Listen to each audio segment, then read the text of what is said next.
Okay, selamat pagi dan salam sejahtera. Kali ini kita akan teruskan dengan membincangkan tugasan B dan C bagi trend dalam pendidikan moral EEM 443, di mana kita ada lagi dua tugasan yang perlu kita bincangkan. Okay, yang pertama adalah berkaitan dengan part B, 20%, di mana cikgu hanya melaksanakan 6 hingga 7 page saja, jangan lebih, jangan kurang. Nah, kalau lebih pun 1-2 muka surat saja. Kita nak elakkan jika kita buat terlalu banyak, takut ada kesilapan dan markah akan berkurangan. Okey, soalan seterusnya berkaitan dengan buli cyber dan fizikal di sekolah. Jadi cikgu boleh bincangkan dengan secara lebih umum lah. Umum ataupun cikgu tak ada lah spesifik nak buat kesan ataupun nak buat tentang cara mengatasi saja. Cikgu boleh kemukakan pelbagai aspek yang boleh kita bincangkan. Jadi ini adalah cadangan penulisan yang saya kemukakan, di mana yang pertama cikgu boleh kemukakan definisi buli fizikal dan juga kemukakan definisi buli cyber. Okey, di sini cikgu boleh buat dalam satu ataupun dua muka surat sebab buli fizikal dan buli cyber adalah dua definisi yang berbeza. Jadi namun begitu, kedua-dua buli ini adalah faktornya hampir sama. Dan boleh kita kemukakan dekat contoh-contoh nantilah faktor ataupun cara mengatasi ataupun kesan pun boleh kita kemukakan di dalam 2.0 dan 3.0, tapi ini cadangan saya sajalah. Jadi untuk pengenalan cikgu boleh letaklah sedikit definisi ataupun sejarah bagaimana buli ini berlaku. Ataupun cikgu boleh kemukakan juga statistik menunjukkan bagaimana graf yang menunjukkan gejala buli di Malaysia pada masa kini yang berkaitan dengan pelajar-pelajar di sekolah. 2.0, saya hanya kemukakan tentang faktor gejala buli dalam kalangan pelajar. Yang pertama, kita kemukakan tentang didikan agama. Okey, kenapa didikan agama ini menyebabkan faktor utama gejala buli ini berlaku? Kerana bila mereka kurang didikan agama, nescaya mereka tidak tahu yang mana yang seharusnya dibuat, yang mana mendatangkan kebaikan, yang mana mendatangkan keburukan, ataupun yang mana mendapat dosa, yang mana mendapat pahala. Kerana orang yang kurang didikan agama ini, mereka tidak memikirkan keburukan yang mereka laksanakan. Okay, di sini bagaimana kita nak letakkan faktor gejala buli dalam kalangan pelajar kerana kurangnya didikan agama? Kita letakkan tak kiralah cikgu-cikgu boleh kemukakan mana-mana pandangan agama, agama Kristian, agama Buddha, agama Hindu ataupun agama Islam sebagai salah satu contoh di mana bila kurangnya didikan agama, apakah gejala yang boleh mereka laksanakan? Kenapa mereka boleh laksanakan keburukan tersebut? Jadi kita boleh kemukakan berkaitan dengan penyataan-penyataan setiap agama tersebut. Tak perlu bubuh ke semua agama, bubuhlah satu ataupun dua pandangan agama yang berbeza. Yang kedua, kita kemukakan kurangnya bimbingan oleh ibu bapa. Okay, kurangnya bimbingan oleh ibu bapa ini kita boleh kaitkan dengan tentang masalah ibu bapa yang sibuk bekerja daripada awal pagi sehingga lewat petang, menyebabkan ibu bapa ini tidak dapat membimbing anak-anak mereka ataupun pelajar-pelajar dengan lebih baik. Jadi pelajar-pelajar ini mereka mencari kasih sayang ataupun mereka dibimbing oleh sesuatu perkara yang mereka pelajari secara tidak langsung. Sebagai contohnya, apabila mereka mempelajari sesuatu tingkah laku itu daripada media sosial, gejala kuning daripada barat. Jadi mereka berpelakuan begitu kerana apa? Dididik oleh perkara-perkara yang tidak sepatutnya, dididik oleh aspek-aspek yang tidak sepatutnya seperti media sosial. Selain itu, ibu bapa yang sibuk bekerja ini juga kurang memberi kasih sayang, menyebabkan pelajar-pelajar ini mencari kasih sayang ataupun kepuasan mereka di luar. Ataupun kita boleh kaitkan juga dengan ibu bapa yang terlalu mendidik dengan cara yang agak tegas, menyebabkan bila mereka di luar mereka juga bertingkah laku begitu. Ataupun ada pelajar-pelajar yang telah didera oleh ayahnya ataupun ibunya. Jadi mereka pun bila di luar, mereka pun bertingkah laku tersebut menjadi satu gejala buli kepada individu lain. Yang ketiga adalah masalah emosi pelaku. Okay, emosi pelaku ni kita boleh kaitkan dengan pelajar-pelajar yang sering didera lah.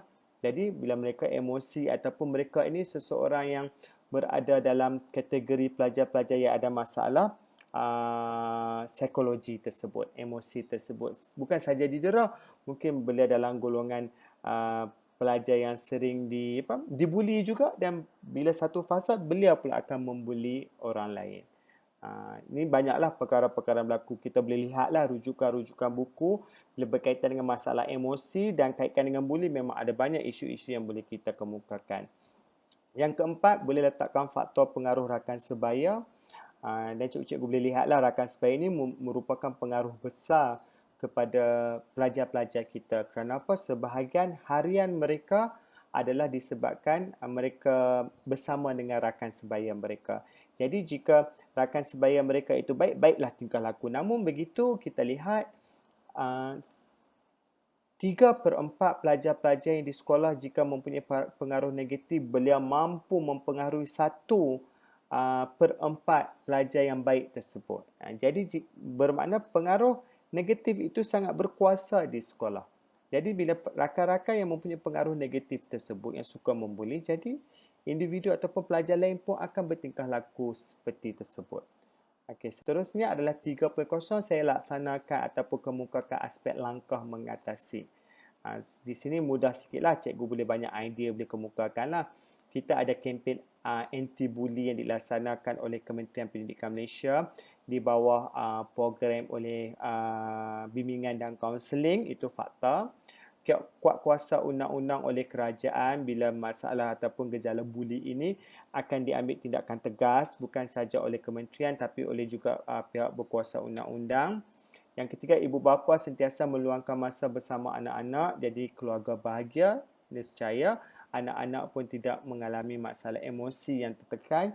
Jadi ibu bapa, sebab itu kerajaan tidak membenarkan pekerjaan pada hari Ahad, supaya hari Ahad itu adalah hari bersama dengan keluarga. Sebab itu kita adanya satu pelaksanaan penekanan kepada keluarga bahagia tersebut. Yang keempat, program rancangan TV yang lebih mendatangkan manfaat. Jadi program rancangan TV ini haruslah ditapis seperti lembaga tapisan filem, haruslah sentiasa menapis filem-filem yang tidak mendatangkan manfaat kepada masyarakat Malaysia, tak perlu ditayangkan. Ataupun kita sekarang ni kita letakkan kategori 18, SG 18, aspek-aspek lain lah, yang di mana hanya 18 tahun ke atas saja boleh lihat. Namun begitu, tapisan tersebut hanya satu amaran saja. Namun pelajar-pelajar masih boleh mengakses, melihat tayangan filem tersebut.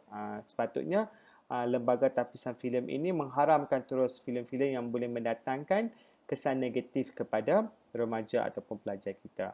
Dan 4.0, cikgu-cikgu bolehlah kemukakan rumusan secara keseluruhan ataupun letakkan kesan gejala buli itu kepada pelajar jika tidak diatasi. Mungkin satu muka surat sahaja.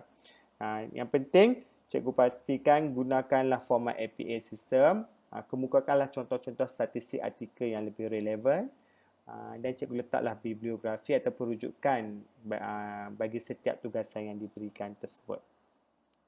Okey, seterusnya adalah paksi.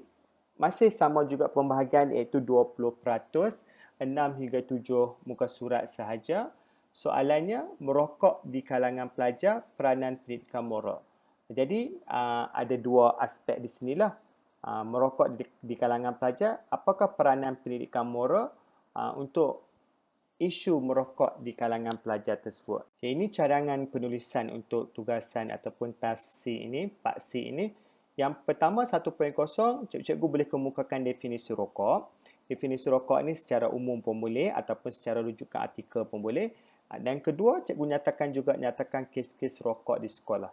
Saya suka letak dua aspek dalam pengenalan supaya kita boleh buat satu muka surat. Contohnya, kemukakan definisi rokok dalam satu perenggan, dan satu perenggan lagi kita nyatakan kes-kes rokok di sekolah. Okey, ada cikgu-cikgu yang lebih banyak membaca, lebih kreatif, boleh buat 1.5 muka surat di mana diletakkan kes itu banyak. Itu pun tak ada masalah. Ini hanya cadangan cikgu.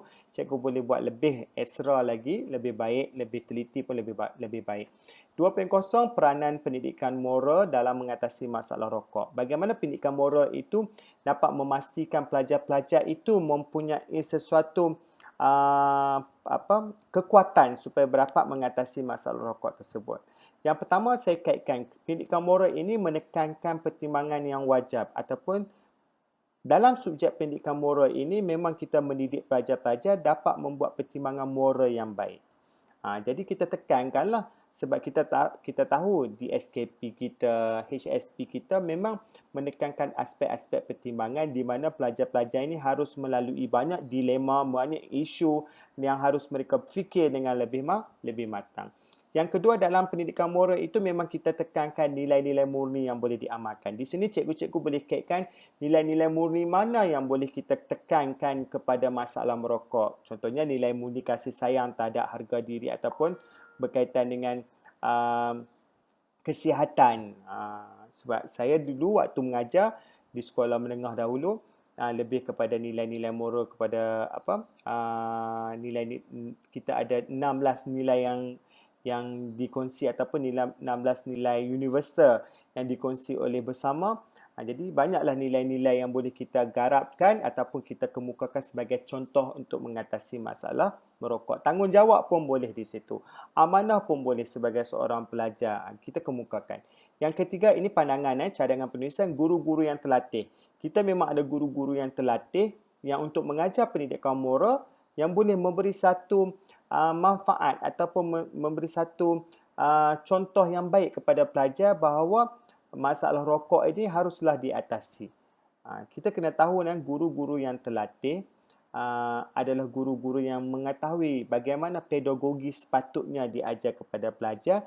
Jadi jika sesuatu isu itu dibincang dengan lebih teliti, dengan lebih bermanfaat, dengan lebih mendalam, dapat memberi impak yang positif kepada pelajar-pelajar kita. Yang keempat, kita tahu setiap kurikulum yang tersusun itu dapat mengatasi sesuatu masalah yang kita nak bincangkan di sekolah. Jadi memang kita lihat kurikulum di dalam pendidikan, contohnya kalau di sekolah menengah memang kita ada kaitkan dengan isu-isu merokok. Contohnya kalau untuk tingkatan 2 dan 3 memang kita ada isu-isu berkaitan dengan rokok dadah. Jadi memang kita ada penekanan dalam pendidikan moral berkaitan dengan isu-isu rokok tersebut. Dan cikgu-cikgu boleh kaitkan dengan kurikulum yang disediakan oleh kementerian kaitkan dengan aspek merokok tersebut. Okey, 4.0, cikgu kemukakanlah rumusan secara keseluruhan dan kepentingan pendidikan moral itu bukan sahaja kepada mengatasi masalah rokok tetapi juga masalah-masalah lain berdasarkan contoh-contoh yang sesuai. Ini secara umumlah cikgu boleh kemukakan. Okey, terima kasih.